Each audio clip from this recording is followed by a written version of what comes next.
Jordan's an avid cyclist. He plays soccer and baseball. He's as active as other kids his age, maybe even more so. But he has to take precautions. After all, he has asthma. Sometimes I don't let it affect me because you can't live your life like that. You gotta do what you want to do. Jordan may want to lead a normal life, but the fact of the matter is he can't go anywhere without his 2 inhalers. I have an orange one and I have a blue one.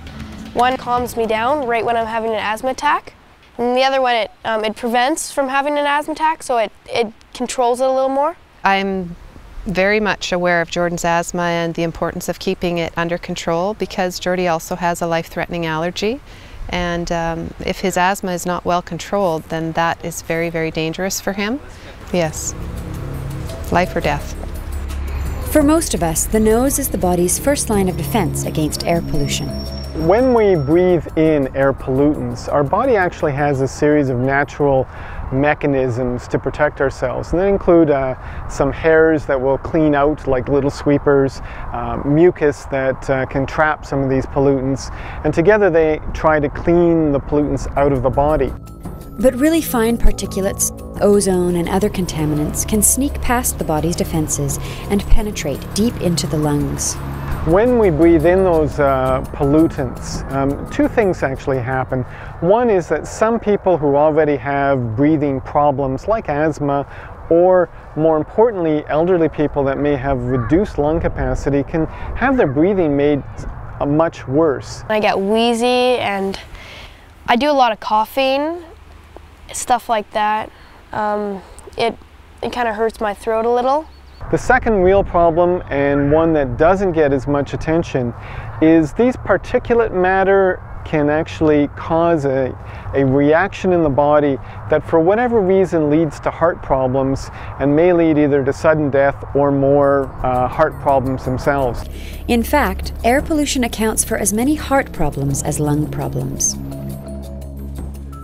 We tend to look to vulnerable populations, older populations, those that have pre-existing heart or lung problems, and also the very young, as the most likely populations that are going to develop problems from air pollution.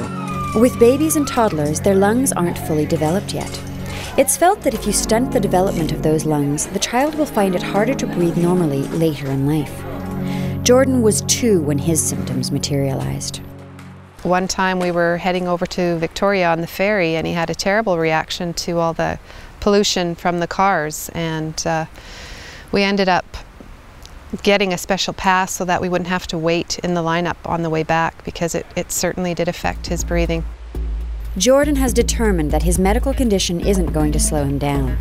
He loves mountain biking. There's a race coming up later in the day, and even though it can tire him out, he throws himself into strenuous activity. Uphill, that's one of my favorites. I do get a little wheezy sometimes at the top.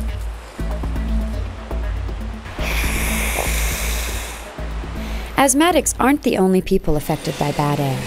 Just because we're no longer sneezing or rubbing our eyes doesn't mean we're immune from its effects. Pollution has a cumulative effect on everybody. Unhealthy people are more likely to feel the consequences of air pollution, but on a really bad day, even a healthy person may find that they're having more trouble breathing. Those individuals out there that exert themselves strenuously, like elite athletes, do report that they're not able to go as fast, as far, can't exert themselves to the same level. So it can affect all of us. Poor air affects not only our health, but our pocketbook too. Poor air can negatively impact tourism and can mean stunted crops and a depressed agricultural economy. Hospital visits as a result of poor air quality cost the provincial healthcare system $85 million a year. In Washington state, adult and child asthma associated with poor air quality cost the healthcare system more than $75 million a year. Go! And there's an added cost: the emotional strain on victims and their families. For the most part, I don't let it bother me, but occasionally there is fear and worry about how it will affect him. The fact that he has asthma and life-threatening allergy, and how those two are not good in combination. Let's go, Jordy, go hard! In adolescence, kids They just think they're invincible, and it's not convenient to carry your EpiPen and your puffers with you, and you know, it's easy to forget them. So I'm somewhat apprehensive about it, but have always really encouraged Jordan to be responsible and to educate others and to enjoy life. Attaboy, Jordy! Good job!